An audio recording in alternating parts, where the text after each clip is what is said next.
discovery when he claimed to have received an electric signal sent by aliens. He even published an article for Collier's Weekly, subtly titled Talking with the Planets, where he theorized the signal was from Mars. Modern conspiracy theorists, however, believe Tesla was actually intercepting a message from the Black Knight satellite. The next communication. According to Vice, in 1927, a Norwegian engineer named Jürgen Hals was listening to radio signals when he noticed that some of them had a strange echo. Despite turning to other physicists for help, Hals could never explain these long-delayed radio echoes, but some believe the answer is pretty obvious. Space race sighting. By the end of the 1950s, the space race was in full swing, and both the US and USSR had managed to put satellites in orbit.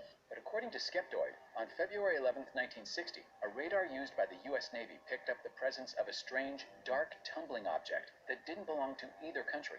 Americans freaked out, worried that it was a new Soviet satellite, but Time magazine announced it was just an innocent piece of space junk.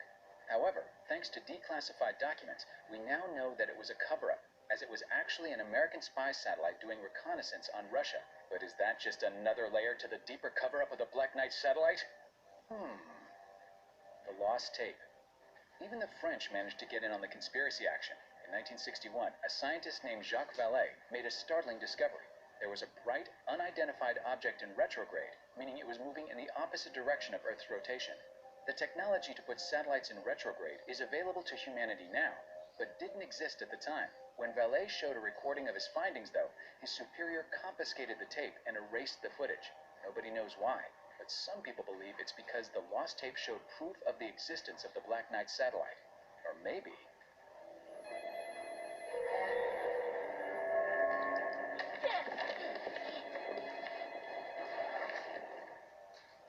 an astronaut's alleged sighting. Mercury 7 astronaut Gordon Cooper would seem to be a reliable source, so many conspiracy theorists put great stock in the rumor that Cooper saw the Black Knight satellite while orbiting the Earth. Allegedly, up to 100 more people on Earth even saw the satellite on their radar while tracking Cooper's flight. One problem, though. According to Skeptoid, Cooper was adamant that his sighting of the Black Knight was made up by UFO fanatics. So, what's the truth? Only the aliens know for sure.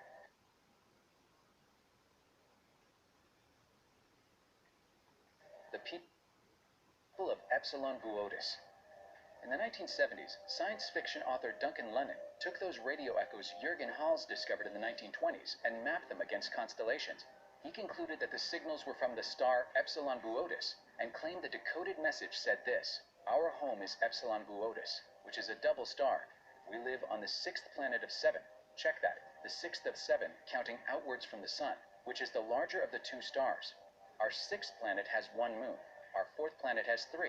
Our first and third planet each have 1. Our probe is in the orbit of your moon." Lennon later withdrew his claims, but theorists believe the mention of a probe orbiting the moon is actually talking about the Black Knight satellite orbiting Earth.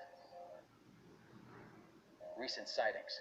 In 1998, the crew of Space Shuttle Endeavour photographed something in orbit that looked very similar to other images of the alleged Black Knight satellite. However, it was concluded that it was probably just a thermal blanket that had been lost in space. In 2015, there were at least 2 sightings, including an object passing in front of the moon and footage of the satellite hovering over Florida before disappearing. And in April 2017, there was footage released to tabloids that supposedly showed an Illuminati rocket blowing up the Black Knight satellite. The jury is still out on this one, but one thing is for sure: if that rocket was fired by the person who actually killed JFK, we could finally be close to getting some real answers.